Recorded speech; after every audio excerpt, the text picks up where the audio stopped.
Hello learners, आज हम लोग साइंटिफिक टेक्निक्स ऑफ टेलर के बारे में डिस्कस करेंगे।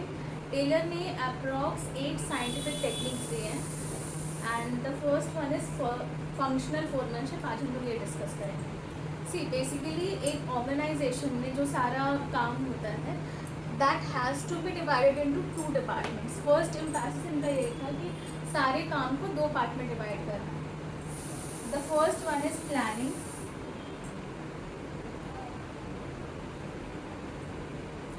and the other one is production.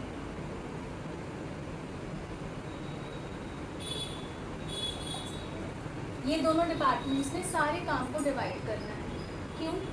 The reason is that कि कई बार होता है कि जब प्लानिंग और प्रोडक्शन साथ में होता है तो बहुत बर्डन होता है प्लानिंग का, प्रोडक्शन जो टाइम होता है प्रोडक्शन का कई बार वो भी प्लानिंग में चल जाता है। और कई बार क्या होता है कि प्रोडक्शन में बहुत टाइम प्लानिंग में चला गया, काम भी नहीं हो पाया, तो हमारा आउटपुट वैसे भी अचीव नहीं हो पाया। कई बार होता है कि प्रोडक्शन में क्योंकि प्लानिंग में ज़्यादा टाइम चला गया तो प्रोडक्शन की जो क्वालिटी है वो सफ़र करती है।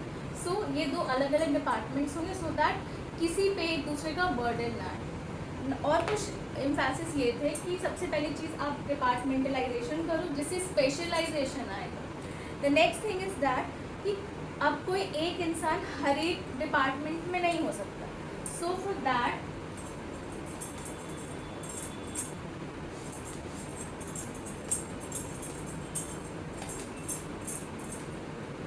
there should be minimum of 8 expertise.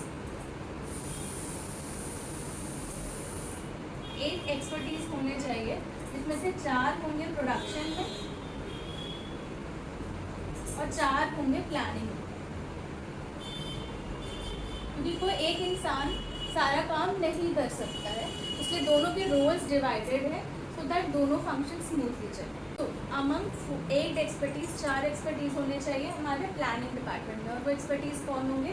The first one is root clerk, the second one is instruction card clerk, the third one is time and cost clerk and the fourth one is disciplinarian. Okay, अब समझते हैं root clerk का काम क्या होता है। सी root clerk का ये काम होता है कि वो सीक्वेंस ऑफ स्टेप्स बताता है कि अगर आपको एक काम करना है तो उसमें आपको क्या क्या स्टेप्स फॉलो करने हैं। ठीक है, sequence of step of job।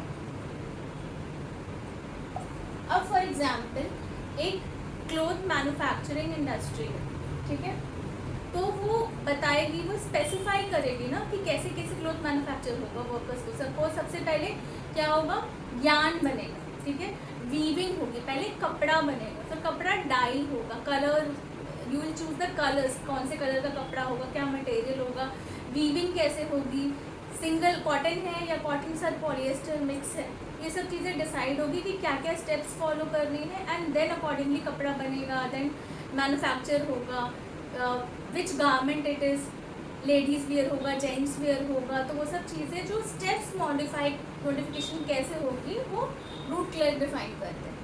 Next is instruction card clerk, ये आपको जनरल इंस्ट्रक्शंस देते हैं। अब जनरल इंस्ट्रक्शंस क्या होते हैं? फॉर एग्जांपल आप जैसे स्कूल में जाते हो तो पहले असेंबली होती है, उसके बाद मे बी पीटी हुई, उसके बाद फिर आप क्लास में जाते हो, उसके बाद कुछ टाइम टेबल फॉलो होता है, तो ये सब चीज़ें कौन डिफाइन करता है? May be your coordinator, may be certain other person regarding the time table committee. तो यहाँ पे ये जो चीज़ें हैं वो इंस्ट्रक्शन कार्ड क्लर्क डिफाइन करती है कि क्या जनरल इंस्ट्रक्शन फॉलो होंगे। मे बी अगर वर्कर सबसे पहले आते हैं ऑर्गेनाइजेशन में तो मे बी वो बायोमेट्रिक पे जाएंगे, मे बी वो अटेंडेंस रजिस्टर साइन करेंगे, तो ये सब चीज़ें इंस्ट्रक्शन कार्ड क्लर्क डिफाइन करते हैं। Next is time and cost clerk. जो टाइम एंड कॉस्ट क्लर्क होता है ना, उसका काम होता है टू सी कि जो जॉब है वो टाइम पे हो रहा है कि नहीं। इसका मतलब ये इफेक्टिवनेस पे ध्यान देता है, आपका जो काम है वो समय पर हो रहा है कि नहीं, और एंड अकॉर्डिंगली कितना कॉस्ट इंडल्ज हो रहा है। ठीक है, अब क्योंकि यहाँ पे टाइम भी इन्वॉल्व है, कॉस्ट भी इन्वॉल्व है, जो 2 मेजर फैक्टर होता है आपकी प्रॉफिट। ठीक है, तो इनका एक और काम होता है to prepare the cost sheet, कि आपको एक यूनिट के प्रोडक्शन में कितनी कॉस्टिंग लग रही है and at the same time कितना टाइम लग रहा है, because you will define your work accordingly कि कितना टाइम लग रहा है एक यूनिट के मैन्युफैक्चर में, तो अकॉर्डिंगली अगर आपको बल्क प्रोडक्शन करना है तो आपको कितना टाइम लगेगा, ठीक है। And the last one is disciplinarian. See, कोई भी ऑर्गेनाइजेशन में, आपका घर भी क्यों ना, अगर वहाँ भी डिसिप्लिन नहीं है, you will see a lot of queues and confusion. आपका स्कूल, आपका खुद का टाइम टेबल, सो अकॉर्डिंगली इतनी बड़ी इंस्टीट्यूशन में अगर डिसिप्लिन नहीं है तो फिर all these will lead to queues. यहाँ पे जो स्पेशलाइजेशन आनी चाहिए वो नहीं आ पाता। So you have disciplinarian to see if everything is in orderliness, ठीक है। So these are the 4 experts for the planning department. Next are the 4 expertise for production department. Production department में 4 एक्सपर्टीज कौन होते हैं? सबसे पहला होता है गैंग बॉस। गैंग बॉस का काम होता है टू अरेंज ऑल टूल्स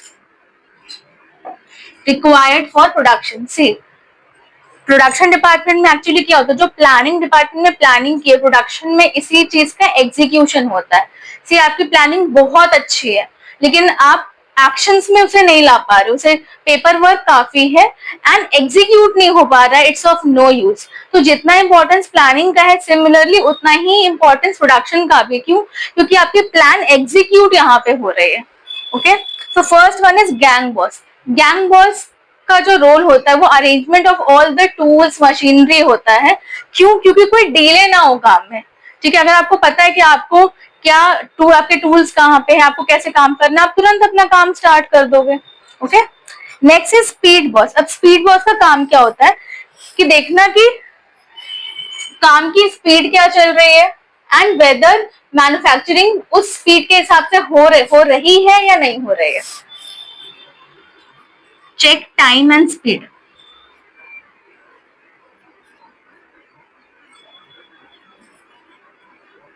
कि क्या स्पीड, अगर एक जैसे आपको जो टाइम एंड कॉस्ट करके उसने बताया कि एक यूनिट में आपको सपोज 10 मिनट्स लगता है, तो यहाँ पे स्पीड बॉस का काम है टू चेक कि अगर एक यूनिट में 10 मिनट्स लगता है तो 100 मिनट में 10 यूनिट्स प्रोड्यूस हो रहे हैं या नहीं हो रहे, और नहीं हो रहे तो वो रिपोर्ट करे कि ये क्यों नहीं हो रहा है। Next is repair boss.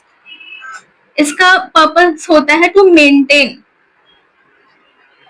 All machinery and tools. See, किसी भी जहां पर भी प्रोडक्शन होता है, किसी भी इंडस्ट्री में, due to long range of working hours machinery का वियर एंड टियर होना बहुत नॉर्मल सी चीज है। सो कुछ ना कुछ मशीनरी हमेशा कुछ सही है, कुछ सही वर्क नहीं कर रही है, कुछ ना कुछ टेक्निकल फॉल्ट्स होते रहते हैं। सो रिपेयर बॉस का काम होता है कि वो टाइम टू टाइम मशीनरी को देखते रहे, उसकी ओवरहॉलिंग कराता रहे, ताकि जब एक्चुअल वर्क हो तो फिर टाइम वेस्ट ना हो कि मशीनरी एक इनएप्रोप्रिएट कंडीशन में है। And last one is inspector. Inspector is there to check the quality control, कि क्वालिटी क्वांटिटी कंट्रोल जो होता है वो इंस्पेक्टर के हाथ में होता है कि विद इन टाइम चीजें बन रही है कि नहीं, और जो चीजें बन रही है वो उस क्वालिटी को, स्टैंडर्ड को मेंटेन कर रहे हैं कि नहीं। सो कलेक्टिवली प्रोडक्शन और प्लानिंग मिला के these are the 8 expertise and functional foremanship इसी को कहते हैं कि आप हर एक फंक्शन के हिसाब से अलग अलग फोरमैन एग्जीक्यूट करें एंड उसे अकॉर्डिंगली स्मूथली अपना काम करवाएं।